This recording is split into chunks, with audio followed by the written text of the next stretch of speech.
बत्तियां बुझ गई। मानसून डोल की थाप की तरह आ गया। भाई बहन ताल से ताल मिलाते हुए चलते हैं। मोमबत्तियां, इमरजेंसी लैंप, अच्छा पुराना बैटरी वाला पंखा। एक बहन समोसे को खजाने की तरह संभालती है। एक भाई परिवार को बताता है सब ठीक है अल्हम्दुलिल्लाह। बिना स्क्रीन के लिविंग रूम एक मंच बन जाता है। एक भाई धीरे से नशीद शुरू करता है, दूसरा गद्दी पर तबले की थाप देता है। एक बहन उस हफ्ते याद की हुई एक छोटी सी आयत सुनाती है।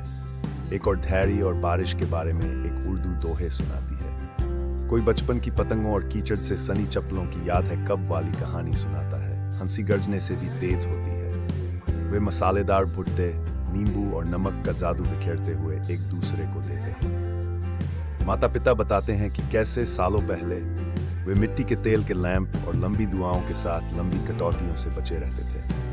सबसे छोटा भाई प्रेशर कुकर की सीटी की नकल करता है। सब हंस पड़ते हैं। मोमबत्ती की रोशनी में छोटे छोटे काम बड़े हो जाते हैं। कंधों पर शॉल ओढ़ना, पानी का प्याला पेश करना और धीरे से जज़ाकल्लाहु खैरान कहना। एक बहन सुझाव देती है, चलो इसे अपनी बारिश की परंपरा बना ले।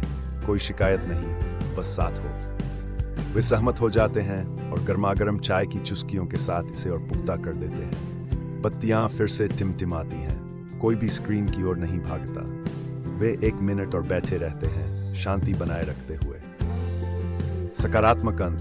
तूफान में या रोशनी में सबसे मजबूत ताकत वह परिवार होता है जो सब्र, शुक्र और थोड़ी सी चाय चुनता है।